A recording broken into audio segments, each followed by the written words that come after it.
Welcome student. आज हम class 11th में एसपी सब्जेक्ट में सेकंड चैप्टर में सेक्रेटरी के कार्य क्या है और उसके फ़र्ज क्या है उसका हम अभ्यास करेंगे।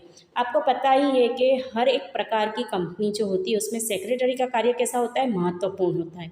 वो कोई भी कंपनी हो सकती है, निजी कंपनी हो सकती है, सार्वजनिक कंपनी हो सकती है, बहुराष्ट्रीय कंपनी भी हो सकती है। यहाँ पे सेक्रेटरी का जो कार्य हो कितना होगा, कौन से स्वरूप में होगा, वो डिपेंड ऑन किस पे रहता है, कंपनी का कद का प्रमाण कैसा है, कौन सा व्यवसाय कर रही है।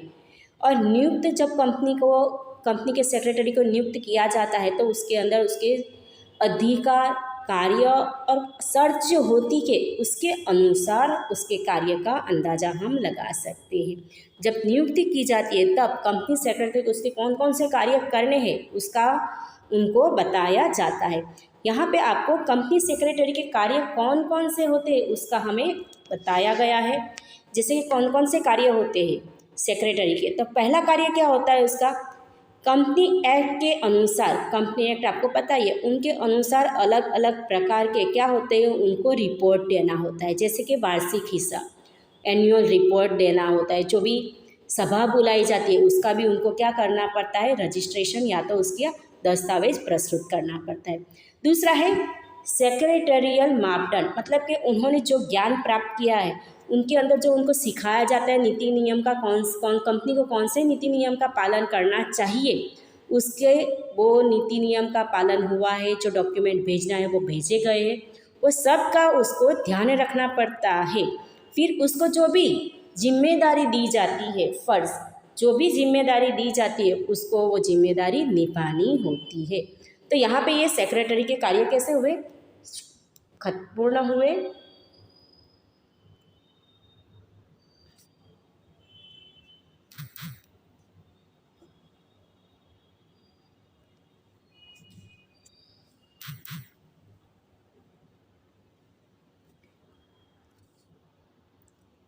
अभी हम देखते हैं सेक्रेटरी के फ़र्ज। तो फ़र्ज कौन कौन से हैं, तो पहला मार्गदर्शन देने का कार्य। मार्गदर्शन किसको देगा, वो किसको देगा, कंपनी के संचालन को, कंपनी के संचालकों को वो क्या देता है, मार्गदर्शन देता है। किसके बारे में, उनके फ़र्ज क्या है, सत्ता क्या है, जिम्मेदारी क्या है, उसका मार्गदर्शन देता है। फिर मिनट्स तैयार करना, किसकी, सभा की। वो अलग अलग प्रकार की जो सभा होती है, शेयर होल्डरों की हो या सामान्य संचालकों की हो या तो अन्य पक्षकारों की सभा होती है, तो सभा का आयोजन करना और सभा में कौन कौन सी बातें पर चर्चा की गई है वो मिनट्स तैयार करने का काम किसका है, कंपनी सेक्रेटरी का है।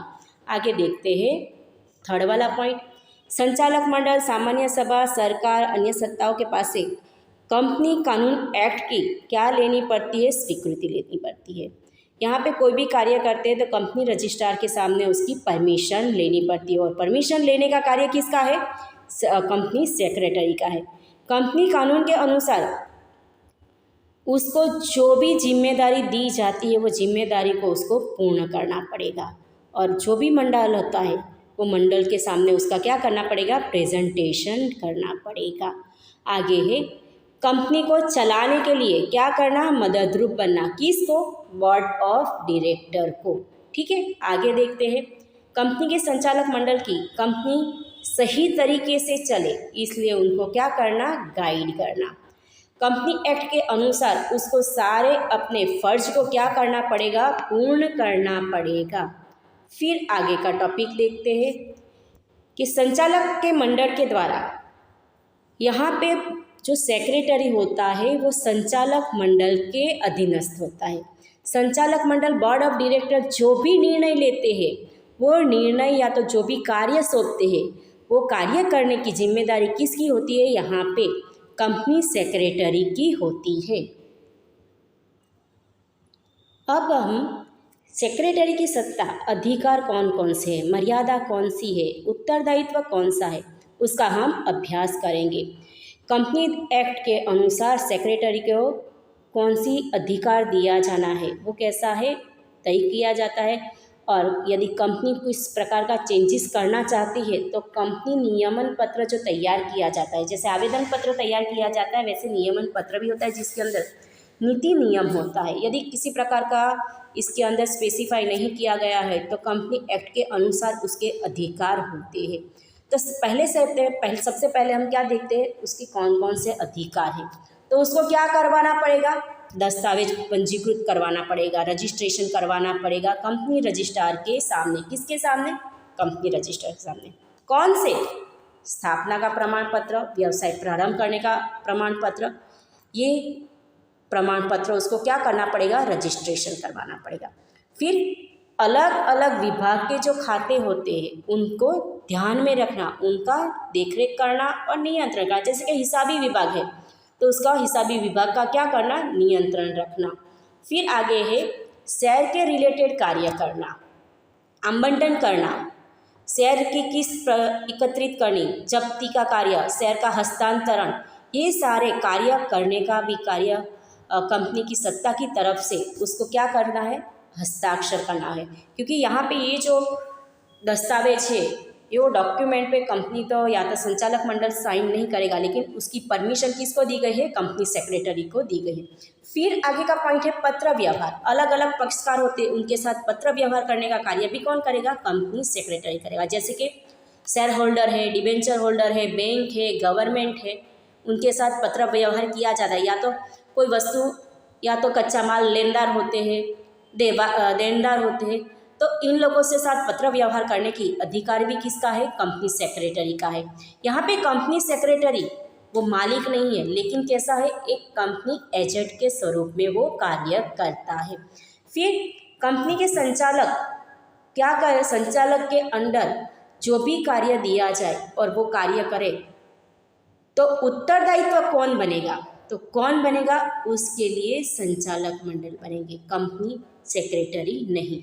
और संचालक मंडल के द्वारा जो भी कार्य सौंपा जाता है वो कार्य करने की जिम्मेदारी किसकी बनती है, उसी की बनती है। आगे का टॉपिक क्लियर करते हैं, सेक्रेटरी की सत्ता की मर्यादा क्या है। यदि संचालक मंडल अधिकार न दे, सत्ता न दे, तो वो सभा का आयोजन नहीं कर सकता है। मतलब सभा का आयोजन करने के लिए उसको क्या करना पड़ेगा, बोर्ड ऑफ डायरेक्टर से परमिशन मांगनी पड़ेगी, या तो बोर्ड ऑफ डायरेक्टर बताएंगे तभी वो सभा का आयोजन कर सकता है। दूसरा है वो कंपनी की ओर से कार्य करने के लिए किसी भी प्रकार की अन्य व्यक्ति से उधार रकम नहीं ले सकता है। ठीक है, आगे का टॉपिक देखते हैं, अनुबंध क्या है, अनुबंध। यहाँ पे कंपनी सेक्रेटरी खुद अनुबंध नहीं कर सकता है, लेकिन अनुबंध करवाने के लिए जैसे कि मदद रूप होना, दो पक्षकार को एकत्रित करना, वो कार्य कर सकता है, लेकिन वो अनुबंध खुद नहीं कर सकता है बिना सत्ता के। उसी तरह से नीतिवशक निर्णय नहीं ले सकता है, नीति निर्णय नहीं ले सकता है, वो लेने का कार्य किसका है, बोर्ड ऑफ डायरेक्टर का है। यदि संचालक ने सत्ता नहीं दी है, कार्य ऐसे कार्य करने का अधिकार नहीं दिया और वो ऐसे कार्य करेगा, तो उसके लिए वो खुद क्या बनेगा, जिम्मेदार बनेगा, कंपनी उसके लिए जिम्मेदार नहीं बनेगी। और सेक्रेटरी आम जनता को अंश नहीं दे सकता है, क्योंकि वो एक क्या है, वेतन प्राप्त करने वाला अधिकारी है। नेक्स्ट टॉपिक का अभ्यास करते हैं हम लोग, सेक्रेटरी का उत्तरदायित्व क्या है। तो फर्स्ट सेक्रेटरी का उत्तरदायित्व क्या है, कंपनी एक्ट का पालन न करे तो उसके लिए जिम्मेदार वो रहेगा, क्योंकि उसको कंपनी एक्ट के सारे नीति नियम का क्या करना पड़ेगा, पालन करना पड़ेगा। फिर आगे कंपनी के सेक्रेटरी का कार्य क्या होता है, जो भी दस्तावेज होता है उसको समय अनुसार क्या करना पड़ता है, पंजीकरण करवाना पड़ता है। यदि वो पंजीकरण न करे तो उत्तरदायित्व कौन बनेगा, कंपनी सेक्रेटरी। यदि वो अपने अधिकार सत्ता का दुरुपयोग करके क्या करे, इनडायरेक्टली वो कमीशन प्राप्त करता है, तो वो क्या बनेगा, उसके लिए दंडनीय बनेगा, गलत होगा। उसी तरह से अपनी सत्ता के बाहर वो कार्य किया है, कंपनी के साथ क्या किया है, विश्वासघात किया है, तो उसके लिए उत्तरदायित्व कौन बनेगा, वही। उसको जो अपने कार्य में क्या करना चाहिए, सतर्क रहना चाहिए, सावधानी रखनी चाहिए। और यदि वो लापरवाह हुआ और कंपनी को किसी प्रकार का नुकसान हुआ तो उसके लिए उत्तरदायित्व कौन बनेगा, कंपनी सेक्रेटरी ही बनेगा। उसी तरह से आगे है, कंपनी की जब सभा बुलाई जाती है तो सभा के अंदर जो भी चर्चा होती है उसकी मिनट्स रखनी पड़ती है, नोट रखनी पड़ती है। यदि वो नोट्स मिनट्स तैयार नहीं की तो उसके लिए जिम्मेदार कौन बनेगा? कंपनी सेक्रेटरी ही उत्तरदायित्व बनेगा। उसी तरह से कंपनी के वार्षिक हिसाब, उसको क्या करना पड़ेगा? सामान्य सभा में उसको प्रस्तुत करना पड़ेगा। ये जिम्मेदारी किसकी है? कंपनी सेक्रेटरी की है। यदि वो सामान्य सभा में वार्षिक हिसाब का प्रस्तुति प्रेजेंटेशन नहीं करेगा तो उसके लिए जिम्मेदार कौन बनेगा? वही बनेगा।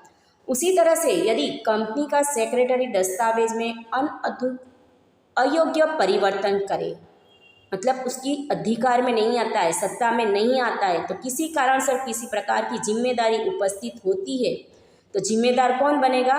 वही। यदि आपको ये वीडियो पसंद आई हो तो वीडियो को लाइक, शेयर और चैनल को सब्सक्राइब करना ना भूलें।